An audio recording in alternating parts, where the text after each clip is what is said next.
in the bottom left-hand corner of your screen should be a kind of a text box. You should be able to click in and write a message, and I will be able to then answer that, and we can address it as we go along.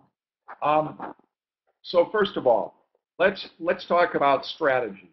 And we could say if we had 3 points to make on strategy, that it's logical, it's futuristic or forward-looking, and obviously focused on the market. Now that's really in opposition to our culture, which can be very emotionally driven.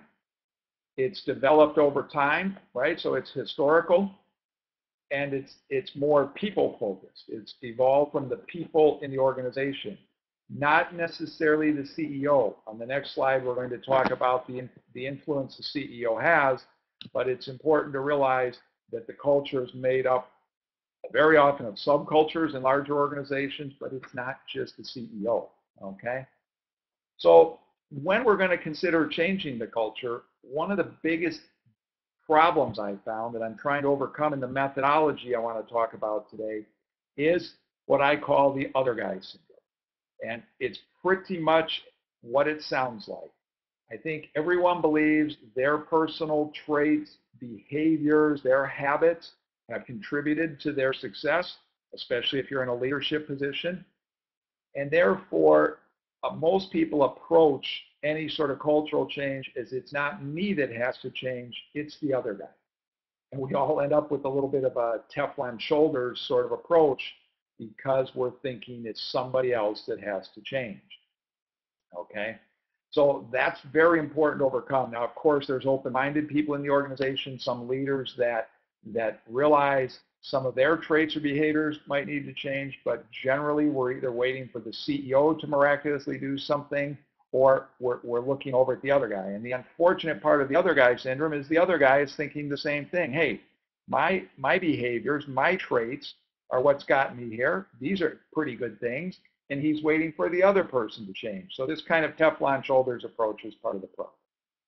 Now let's look at what the data shows. So let's talk about some big surveys. A recent one in 2012 starts to show that highly engaged companies, that's companies that have a very good open culture, had 3 times more the operating margins of low engagement companies. And this was a very large survey, but the basis of it was done from 50 global companies that had really kept data on their engagement, linking to their, overall operating margin. So that's one bit of data. Again, you can look at data any way you want, take bits and pieces of it, but we'll just look at 2 pieces of data today. Now, another part of culture is that if you make process improvements and you don't change the culture, the process improvements are not sustained, okay? And 66 to 90%, depending on the data you look at, depending with Accenture, McKinsey, some of those will peg it closer to 90%, some of their data they've taken. Other CEO surveys have pegged it closer to 2/3 of the CEOs admitting that process improvements are not sustained over the long term. So those benefits do not get sustained. And that is likely attributed to the culture not improving, okay? So moving on, let's talk for a moment about the CEO and the influences the CEO can have on the culture, okay? Because I think there's a lot of us waiting for the CEO or believe the CEO drives all of the culture. And the CEO has influence and control over some areas, and I would distinguish influence from control with the CEO. But there's many famous cases we read about, the Steve Jobs of the world, the Alcoas, where a new CEO is brought in, like Paul O'Neill, with a complete new culture, and he reshapes the organization around him. But today, what I'd like to focus on is the existing organizations changing existing culture, okay? So the best way to approach this is modern or contemporary psychology approaches the personalities with 5 basic broad dimensions. And this is commonly agreed in contemporary psychology. And these are the best to use to break down where the CEO has the most influence and where they don't. So the first 3 areas is where they actually do not influence it as strongly, and those are the people in the organization that have the influence. So openness to experience. Now, I won't go through and define each of these. Some of them are somewhat self-explanatory, but people being open to experience has more to do with their backgrounds, their personalities, their traits than the CEOs. Conscientiousness, those are more instilled in people at different levels. So from the team members to the team leaders up through leadership, how conscientious people are, the CEO has less influence. Not to say no influence, of course not, but less influence.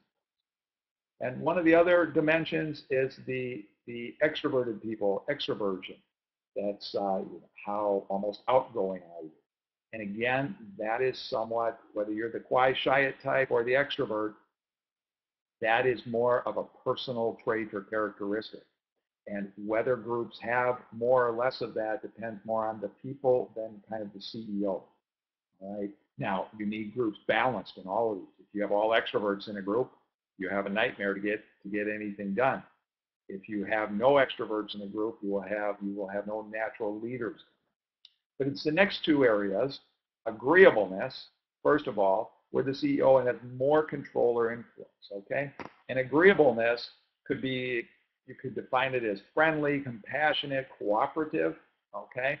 So if the CEO has that sort of personality, that will influence the organization to be more of that way. And I think that goes without saying. If you have a CEO that's smiles a lot, friendly, listens, he has empathy with people, he's compassionate, cooperative, that is going to permeate the culture, okay? And this is important to keep in mind if you're thinking of how to influence or change culture, okay? The next one is more of the negative cultural element, which could be called neuroticism, or for me, it's easier to talk about it as emotional instability. And that could be characterized by anger, anxiety, depression, but it manifests itself sometimes as not trusting people, okay? So if the CEO has a lot of anxiety, is a depression, is more of a pessimist, those sorts of things, has a lack of trust, that will have a stronger influence throughout the organization. So this is where we need to understand the CEO's characteristics, and you will have less influence to move around if the CEO is strong in a direction on agreeableness or emotional instability. The others, no matter where the CEO sits, you can have more influence. So I think that's the first point to take into account, okay? Now, before we talk about what we can do, and that's the real thrust of this webinar, we need to talk about what is being done outside. And I'm just going to go from my experience getting to work in a number of organizations. What do I see happening? And I guess the best way to summarize that is I usually see cultural change being addressed, of course, but being addressed haphazardly. So obviously, every organization has a culture. Some will have a number of subcultures in there. And most change agents, which is most of you probably attending this webinar, are thinking of how to change that, and you're approaching it in some fashion. But there's rarely a comprehensive approach that's well supported, okay? And that's what we want to get to during this discussion.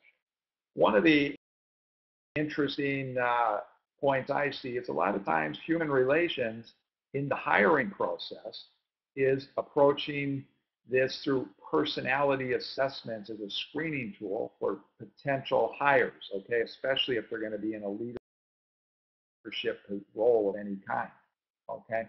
This has been being done so often by organizations worldwide that in the U.S. in 2011, the EEOC had to make a ruling on the legitimacy and the legality of using personality assessments as a screening tool.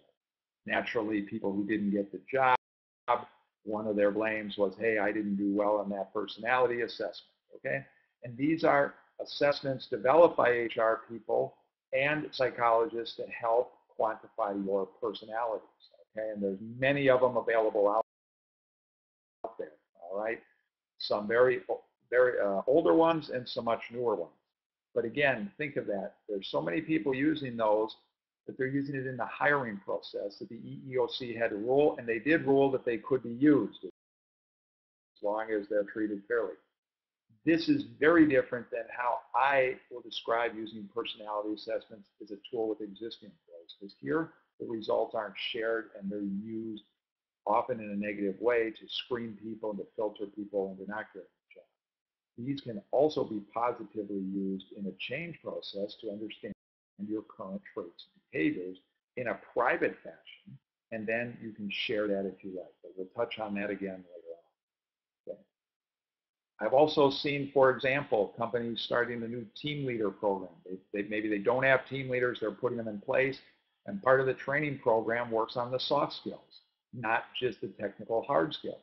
So there they're addressing soft skills, but again, in kind of a haphazard approach. It's not common. It's just for the new team leaders. And obviously, if they get to select new team leaders and shape those people, they want to address and they want the people to have the right soft skills. So they might address the culture just at the team leader level as they go through a new program. The same with new employee training. A lot of new employee training I get to see in organizations addresses some of the soft skills they want, leadership skills versus management skills.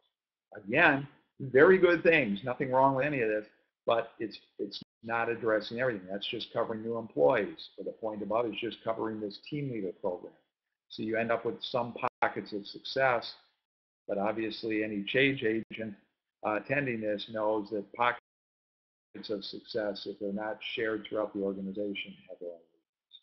Let's talk about the lean community for a moment, because as the lean community from years ago has moved away from a tools approach into more of how do we address the culture, because again, a lot of lean transformations have failed to sustain their results because the culture hasn't been addressed. And we have this problem of, do you start with culture, do you start with tools? And we could debate that into the next century, but I think you need to start with both. You need some quick wins in the tools area, some SMED type things, activities, quicker changeover, and you create some more capacity, and as long as you can sell that, there's a profitable result. At the same time, we have to address culture. Let's talk about some of the great ways the lean community is doing it now, and those are some of the solutions that I want to get to. But again, I don't believe they're fully comprehensive. So Gemba walks. If you can get people to do Gemba walks, Gemba going to where the value is added, going on the shop floor, walking through the offices, asking the right questions, making the observations, doing it with a team, engaging people, all that is excellent. And if you can add some structure to that and do really productive Gemba walks, there's different types of Gemba walks, then you're driving a cultural change. And that is a very proactive tool. But again, that's just going to be for certain leaders. Not all leaders will embrace that. So again, it's going to have kind of a hit or miss factor. A3 problem solving. The whole A3 format, the mentor-mentee relationship, great cultural tool to drive change. The problem with A3 problem solving is you first have to get past kind of the intuitive versus analytical decision making, right? Because a lot of us are firefighting each day or solving problems intuitively, and we never even go down the road of analytical. Most organizations I see putting in A3 have to really push it at first. So part of the methodology I talk about in the book that I'm going to recommend at the end has a whole chapter dedicated to understanding intuitive versus analytical thinking. Once you decide to analytically solve something, of course, there's A3, there's more involved Six Sigma, but you have to consciously make an effort. And a lot of our decisions will be based on intuition before we get to analysis. So although that's a great relationship for changing culture, the A3 creating the mentor-mentee or the coaching relationship, that is going to be a bit limited in the impact. Okay? And again, you can send people for coaching training, leadership type workshops, how to deal with confrontation. And those are all part of the action solutions that I want to talk about when you get to a cultural transformation plan. But you need an overall plan to address, and before you get to solutions, you need to really create personal awareness and buy-in before people are going to embrace really working on becoming a better coach, working on becoming a better leader, because everyone's going to already have a little bit of the other guy syndrome, thinking they have some of those skills, and you need a non-biased assessment of where you stand on those skills. Okay, moving on. So what should be considered? And I guess the way I'd sum this up is I would call it more of a comprehensive cultural transformation plan to be developed, okay? And in that, I've discovered, so over the last 3 years approximately, I've been experimenting in different organizations, kind of developing a method to do this. And obviously experimentation, it has some successes and some failures, and then you hone in and try to perfect around the successes. And what's evolved out of that is kind of 4 steps that I really believe you have to go through. And the first one is really critical, and that is most companies I've worked with have to go back and really do a better job deploying their strategy. Let me key in on the word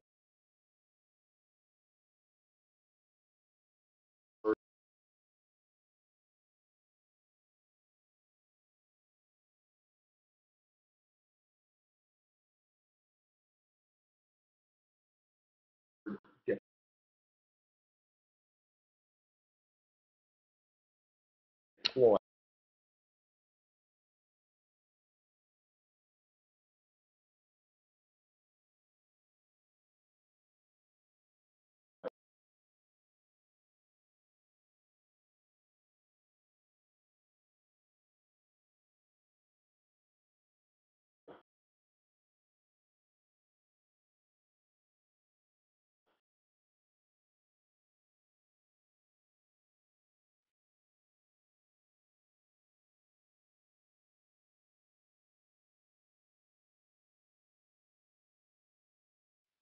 Because deploy involves engagement, people determining their own actions to support a strategy. What do not, it's not on your screen there, is a company working through making this link. And I'm going to explore, this is the one graphic I'll explore in a little more detail to tell you a little how this works. But again, why change culture at all? Obviously, it's to attain your strategic objectives, to support and help attain those, and then sustain those, because any strategic objective generally will involve some process change, process improvements. And if you cannot fundamentally support those and keep those sustained, then the culture likely hasn't changed, okay? But again, you've got to link, what do I need to change my culture to get my strategic objectives done? Because you're not changing culture just for the sake of change. So that's one big difference.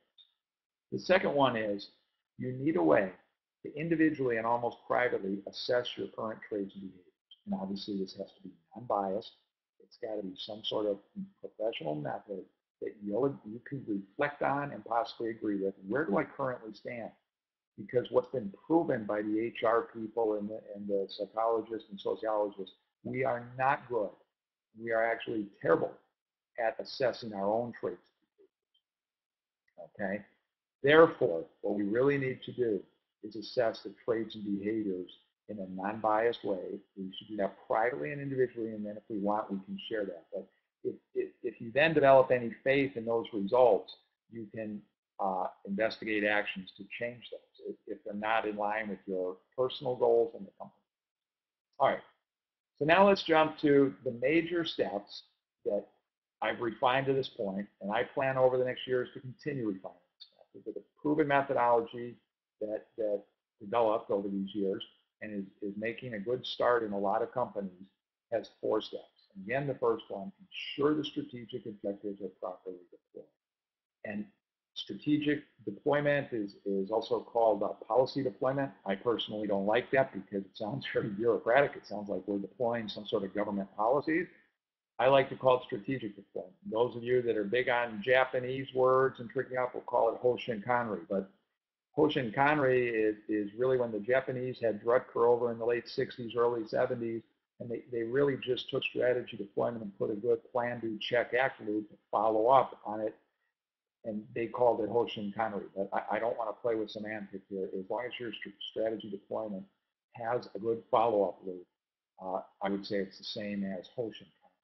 Okay, but again, deployed is the key word. And this is not where I'm going to spend time today, but in the book I'm going to recommend at the end, I talk about it, but here's the acid test for you to try to understand how well deployed it is. after this webinar, tomorrow, next week, randomly sample, say 5 to 10 associates in your organization, different levels, different departments, and just walk up to them and ask them to talk, let you know what they feel the annual strategy is. And you're not looking for specific words or can they articulate it perfectly, but do they have an idea what the basic objectives are for the year? Kind of why are those important? And then maybe what actions are they or their team taking? And what I generally find, so as an outsider going in organizations, I go around and ask those questions, right? And I get quite a different impression of how deployed and engaged the people were in developing that process as to what the leaders sitting in their offices might be. So again, do that and decide how well deployed your strategy might be. The next thing I really think you need to do is line up what are my strategic targets for this year? And then what types of traits, behaviors, habits would the different people need in the different value streams to support those? And that's the one example I'll go through today of how I do that a little within organizations and teams, okay? So this is almost, in a way, going to be contrary to you lean thinkers out there, to you change agents where we always look at the current state and the future state. In a way, here, we almost have to turn the card upside down and develop the future state first. So the desired state, we have to determine what desired traits and behaviors. Then we can individually start to say, what current traits do I have? And then where might there be a difference, okay?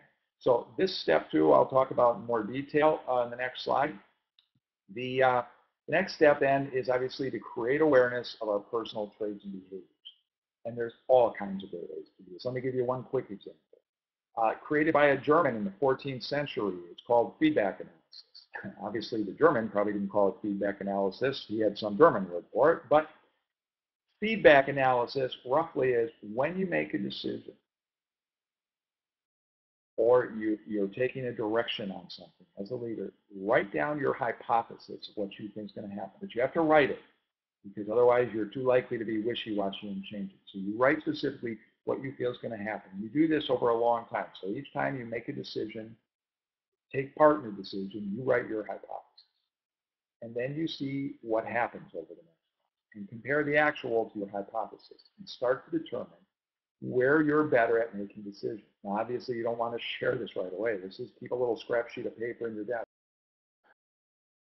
But you want to understand where you're good at making decisions, where you're not. A lot of those decisions will have been made intuitively in your mind. And the analytical ones aren't as critical for your hypothesis because the analytical will have a whole set of analysis here. But it's also interesting to learn. But what you want to come away with is if you do this, say, over a year time frame, imagine how much better of an understanding you'd have of where you really made a good decision or you really understood the direction something was going to move in versus where you didn't, okay? And obviously, those can be some painful results to look at. There's these personality assessments. I recommend 4 of them in the book that are really good to look at different areas. You can take them all online for free and get your results right away. And again, that's a non-biased way where you can compare your traits and behaviors to thousands of others that have taken the test, the assessments, and get a feel for where you fall. Where do you fall on extroversion? Where do you fall on open-mindedness or creativity? We all think we're open-minded, but you can get a relative non-biased perspective. Okay? I meet people all the time that I sometimes walk away with an impression they're not that open-minded, but I know internally they feel they're very open-minded. And I'm sure you've all had that experience. So again, this has to be done on an individual level and then compared to the desired traits that you identified to support your strategic targets or objectives. And finally, where feasible, it won't always be feasible, but you need to determine some actions to alter those traits that aren't aligned with the strategy. And the beauty is, it's easier to do that in an organization where you have people around to help you and mentor-mentee relationships and so forth.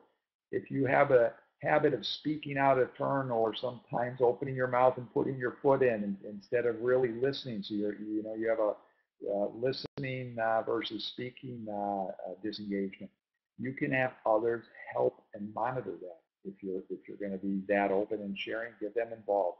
So again, in some ways, in a structured work environment, it's a little easier to change some of these in your personal life, but there's hundreds of ways and ideas of actions you can take to realign. Once you see the need to realign, you have to come to that terminology first, or those terms first, okay? So now, next, let's explore at a value stream level, trying to come up with step number 2 here, creating the desired traits with the strategic targets. Let me show you how I do that in the organization, okay? So this is what I typically do, and you can try this at an organizational level, but the real value and the light bulbs I've seen go off are more at an value stream level, if you're in the value stream. So what I generally do is on a white paper, and then the old Post-it pad thinking, is I take the strategic objectives for the year. Now again, good strategy deployment, and we haven't had time to discuss this, a good strategy deployment at, let's say, a plant level. Let's not talk headquarters level, but let's talk plant or a site level. You generally have 5, maybe maximum 6 key initiatives. If you have 20 or 30, you really haven't done a good job of strategy deployment. You have everybody's wish list in there, and you haven't brutally removed all those pet projects. Okay, but again, that's part of the discussion on strategy deployment. Again, the book I'm going to recommend at the end talks about that and what you need to do. But let's assume for a minute you have good strategy deployment. And on the left-hand column here, going down, is the first 3 objectives of the strategy deployment for the year. Now, I didn't specifically, in this company, when we did this, we didn't specifically write in the specific on-time delivery target, but they're working on improving their on-time delivery. They have a lot of detail behind that, specific actions, okay? They have a lead time reduction target, and they have a margin target where they have to change their margin. Again, there's more detail, but we just highlighted those. And obviously, this list continues down, okay, to cover all 5 or 6, all right? But again, down the left-hand side now is my strategy. And I'm looking at this at a site level and the annual strategy, not the 3-year, 5-year plan, okay? Then across the columns now, the individual columns or across the top start to become the various people in the value stream. So let's say we have a value stream manager.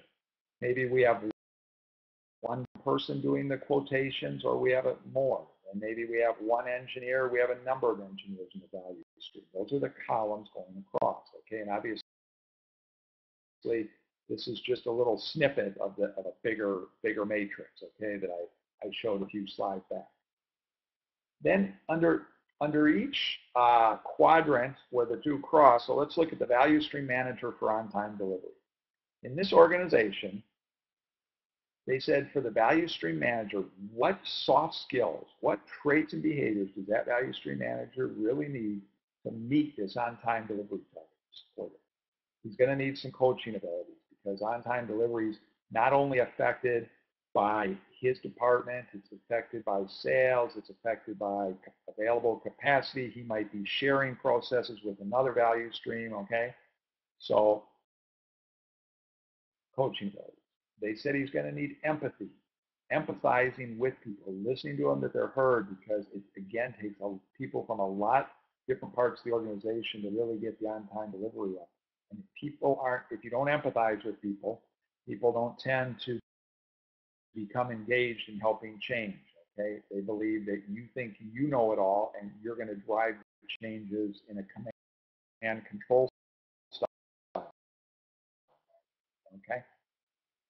Proactive in seeing problems and having higher level thinking, okay? That's a higher level overview.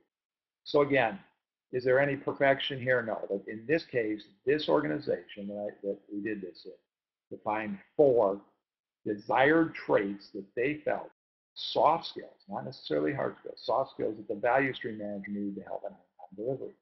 They felt under the quoting area that the person doing the quoting or the group doing the quoting needed to be more conscientious and to get on-time delivery, maybe more specific when they're doing the quoting, more detail-oriented, and they needed to be open-minded to feedback. So maybe they wanted to put in a feedback loop because they're not estimating times right, whether it's cycle times or lead times, okay?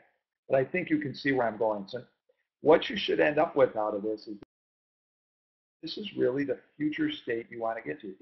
If the value stream manager could have those 4 skills, he or she could probably help achieve on-time delivery better. Now, obviously, you're going to have hard actions going on to support your strategy. This is in addition to the hard actions you're putting in, the process improvements and so forth. These are, again, this is just the soft skills. Now, the current value stream manager might have some of those skills, might have all of them. The value stream manager might feel he has all of them, okay? But again, this is where we can now use some of these assessments, this feedback analysis. There's all kinds of open-mindedness assessments, okay? There's one called this OCL voice print where you can go online. That one you have to pay for, but it helps tell you how you speak and how you're speaking between your voice, the words you use, that you choose. Because remember, a leader's tools are his words. So the words you use can either put you way ahead and get people to follow you, empathize with you, become engaged, or they can turn people off. So there's different proven tools that can help evaluate how well you choose your words in various situations, okay? So again, now what you want to do, this is the desired skill, desired traits and behaviors. Now you want to, at an individual level, not only think, yeah, I'm a good coach. No, you want to go back and in some non-biased way, assess how good of a coach you really are, whether that's getting feedback from others, whether that's privately taking some notes. This team, by the way, went on to they drew a dark black box around some of these intersections in the matrix where they felt there was more control over that measure, and a single box around where they felt there was more just influence. So, for example, down here, I think you'll be able to see my mouse, where profitability and margin meets with the quotation department. They felt the quotation department had an influence there, but not as much of a control. Where here they felt the value stream manager had more control over it.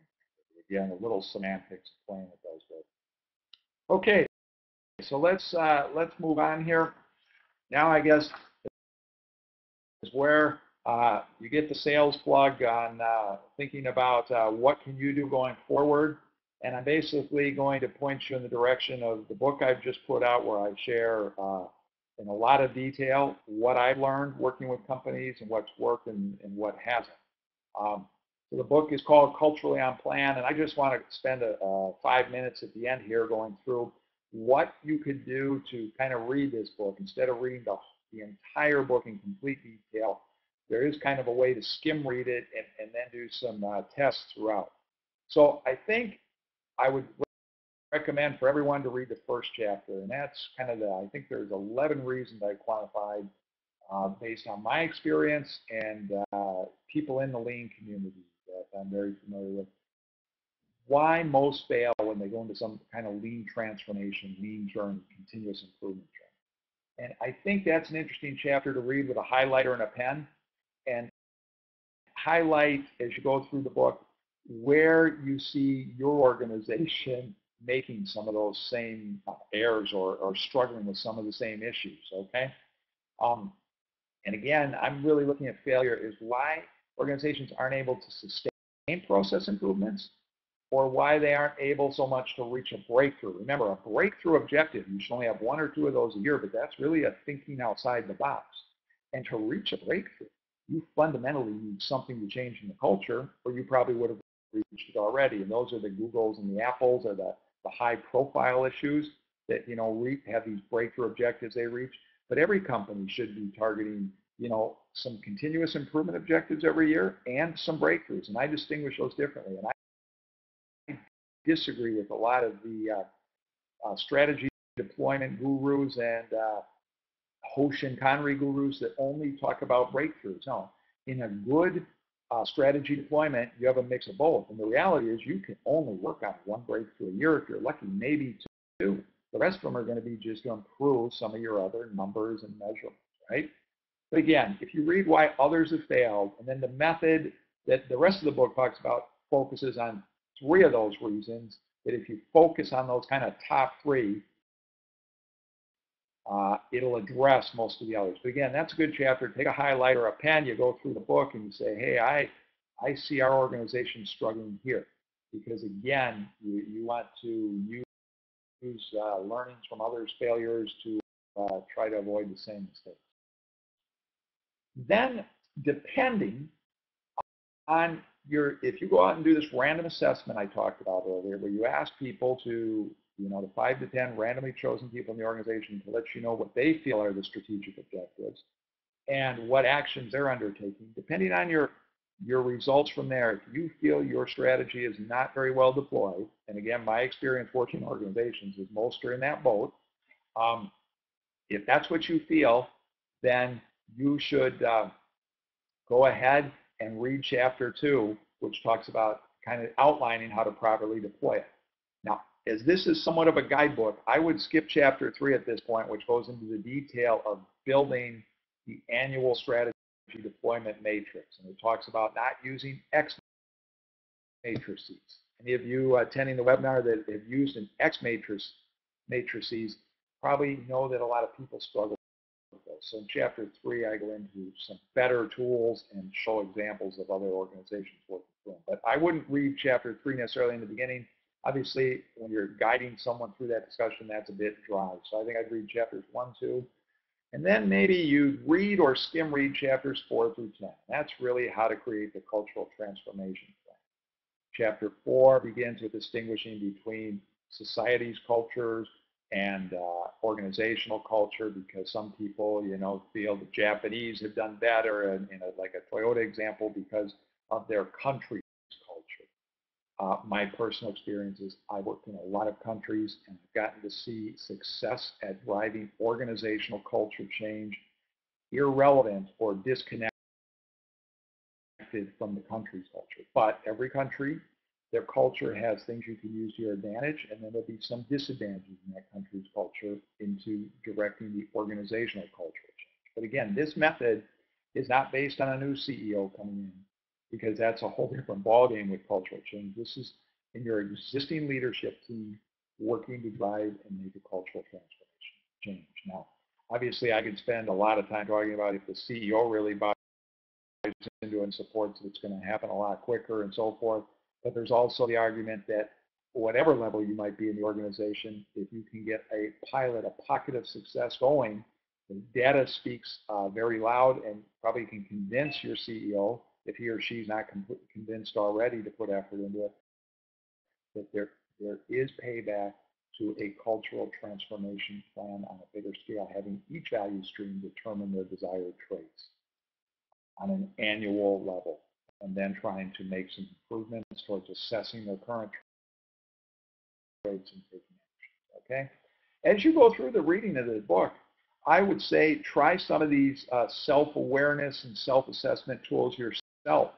I mean, the book's very practical. It gives the exact websites to go to where you can take some of these things for free and just do it. You don't have to share the results with anyone, but a lot of these things take 15, 20 minutes.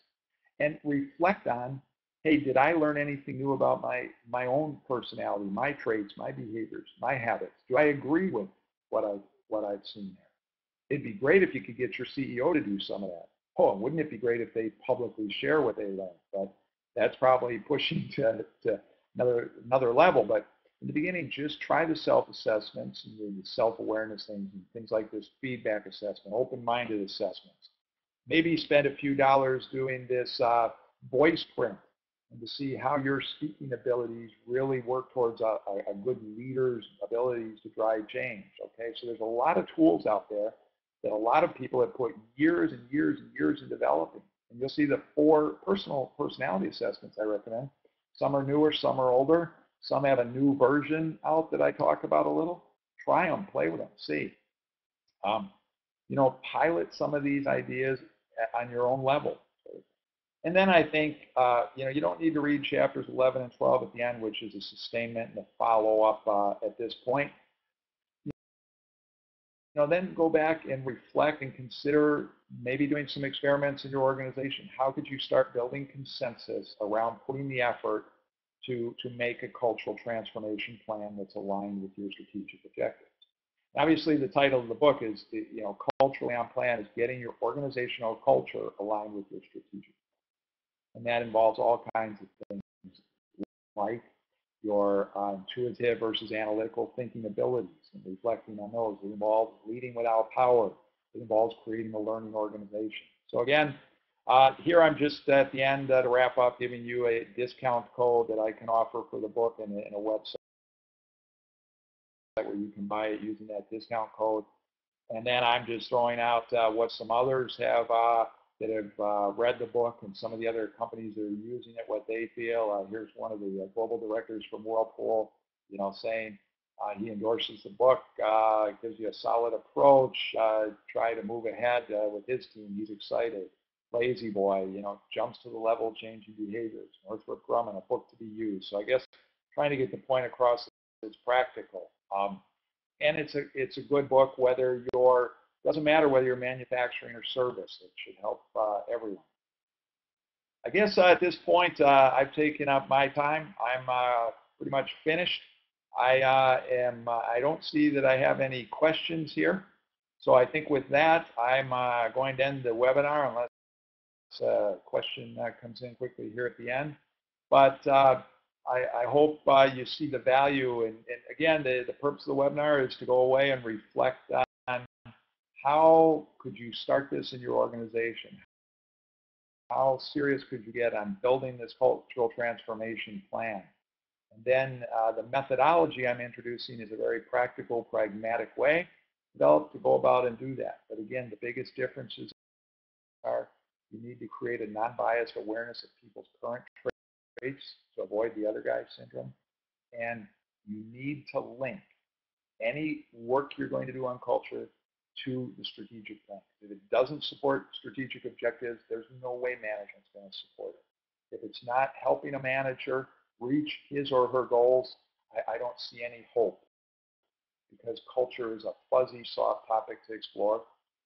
I am myself an engineer and like the technical solutions better. So I understand technical process improvements. And I've, over my years of helping organizations change, had to struggle to become involved with changing the culture.